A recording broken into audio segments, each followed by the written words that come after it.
The MX vs. ATV series is a series that's been around for quite a while, honestly. I remember playing these games on the PS2 and the original Xbox, and I actually really enjoyed them. There was one on the original Xbox that me and my buddy used to play, and we would play this game for hours and hours on end. We wouldn't even necessarily do the races, although they were kind of fun. We would just do the free play mode and just sort of roam these environments with our bike or ATV and just try to do all these crazy tricks, try to do all these gaps. We would be doing flips over houses and stuff. It was just a very fun game. It was very fast, very fluid, very smooth game, and I have a lot of great memories of the MX vs. ATV series. Now, I remember playing one on the 360 that wasn't quite as fun, in my opinion, as the original ones, but it was still a decent title. But I've sort of fallen out with those games. I haven't really kept up with them much, and they really sort of ceased production with them as well, as that was one of THQ's big franchises. Well, now that THQ and Nordic are linked up and that Nordic has picked up the THQ license and now it's THQ Nordic, these games are back, and there's a brand new game in the series called MX vs. ATV All Out, and THQ Nordic was kind enough to hook up a review copy for this review of the game, so I decided to check it out. And wow, we got some problems, folks. It's not good. Mistakes were made. So in this video, we're gonna take a look at MX vs. ATV All Out, and just you'll see. You'll see. Hey, RGT 85. Hey, Sean. Oh my God, it's Stevie Richards!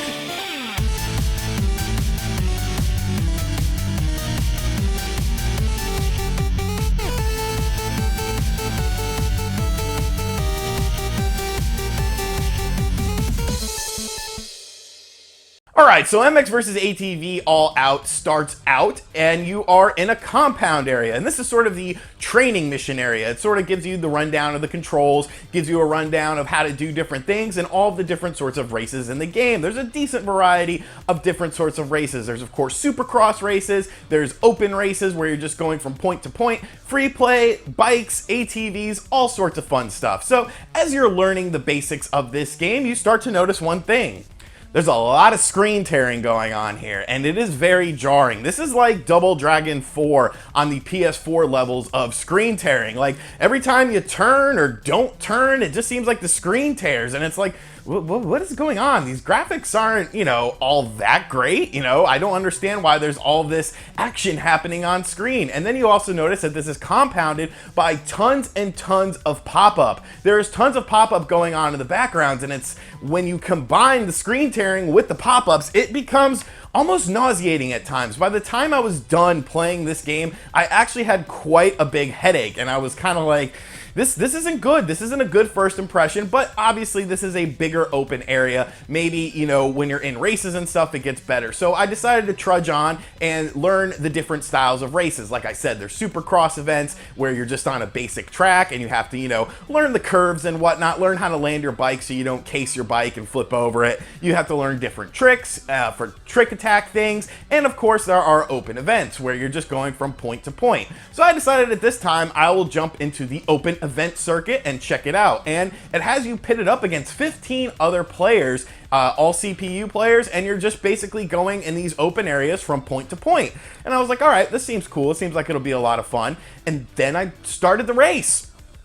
I don't know quite how things got so much worse, but they really did. I noticed some frame rate issues when I was driving around the compound, learning the game and learning how the game works. But it was nothing quite this bad. When there are other bikes on the track or in your environment or anywhere near you, the game just plummets to like 15 frames a second. Now, I'm not a frame counter. You guys know I'm not really big on like things like frame rates and how many P the game has. Is it 4K or whatever? I don't really care about that. As long as the game looks good enough on the hardware that it's running on, and the game is playing smoothly, that's good enough for me. I don't care about 60 versus 30 all that much. But this is well below 30. This is where the frame rate becomes a problem because it's intrusive to the gameplay. Like, there are times when you can barely control your bike because the frame rate dips so low, and you're like, it's not a game that really is allowing you to to do that. It's a game that relies on pinpoint precision to make these turns and go in different areas.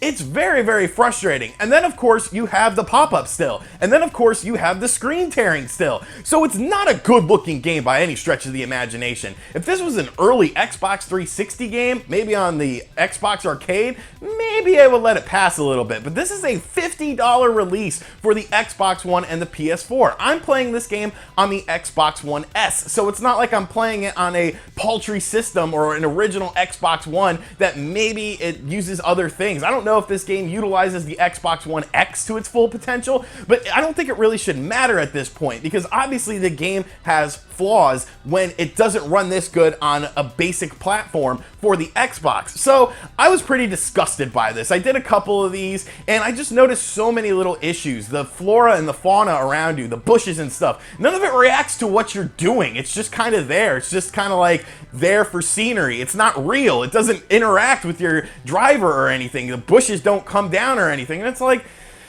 why is this game running so bad when there's really not much going on with it? It looks like a pretty basic game. And then I thought to myself, well, you know what? These are big open areas and there's different racers going on. There's a bunch of different racers. Let's try a Supercross event. Maybe that's where everything cleans up and everything gets better. But not really. I mean, the frame rate is slightly better, and it seems like the controls are a little bit better because the frame rate isn't as bad. The controls don't feel as floaty, but it's still pretty bad. It's still definitely jarring enough to where you're like, what is going on? Why is this running so bad? It's just mind-numbingly horrible how bad this game runs and performs. And it's really unacceptable in my opinion, because much like WWE 2K18, which is a wrestling game where you can't wrestle, this is almost a MX game or an ATV game where you can't really do the basic thing of driving a motocross bike or an ATV.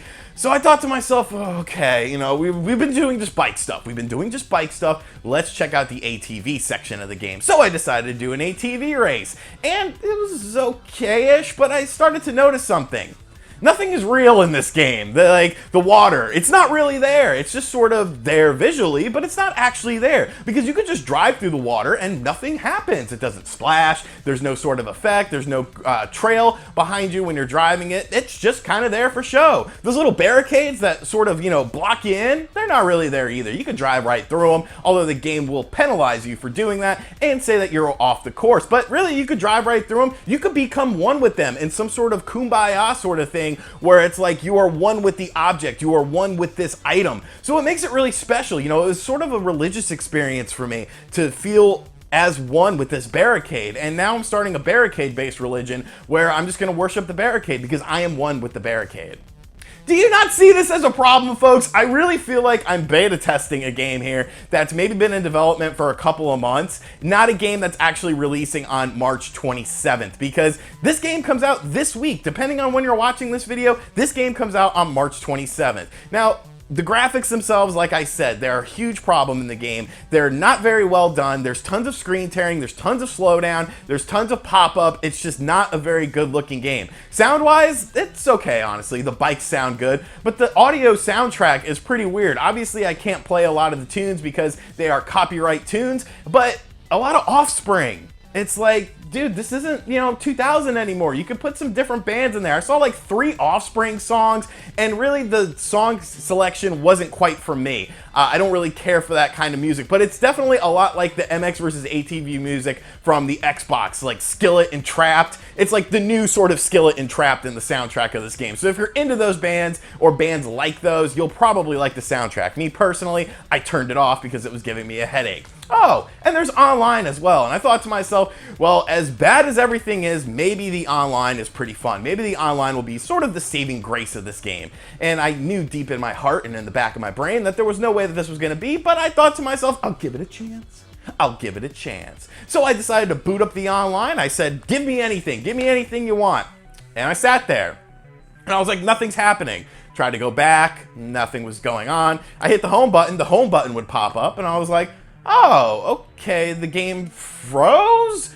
and then all of a sudden it kicked me out of the game and returned me back to the Xbox start screen. So the online doesn't work right now. I can't tell you guys anything about the online because it doesn't work, but judging on what I've already seen from this game, it's probably terrible. I've honestly played this game for about 2 hours today, and I will never play it again. This game was so bad that I actually deleted it and reinstalled the game because I thought to myself, something must have gone wrong in the download process or in the installation process. There's no way this game is running as bad as it is. It runs on my hard drive. It's not a disk issue. It's an actual game that just has so many problems. This game is easily one of the worst games I've played in 2018, and I honestly foresee it being one of the worst games of 2018. When you couple the fact that this is a retail release at $50, it's just completely unacceptable. The game is damn near unplayable at times. It's not a fun game. It runs terribly. The online just absolutely doesn't work, and I'm not quite sure how they are releasing this game feeling confident in the ability of this game because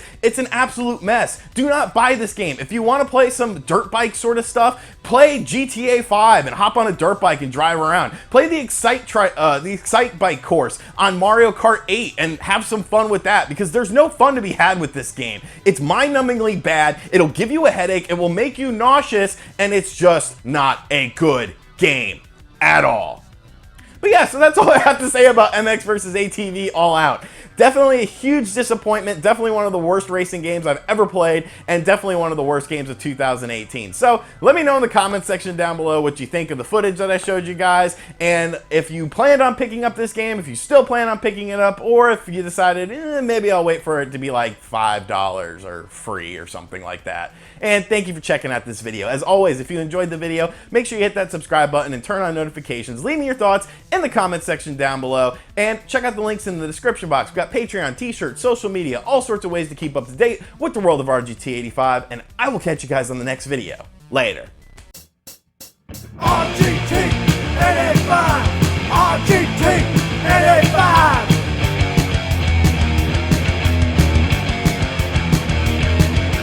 RGT 85, RGT 85.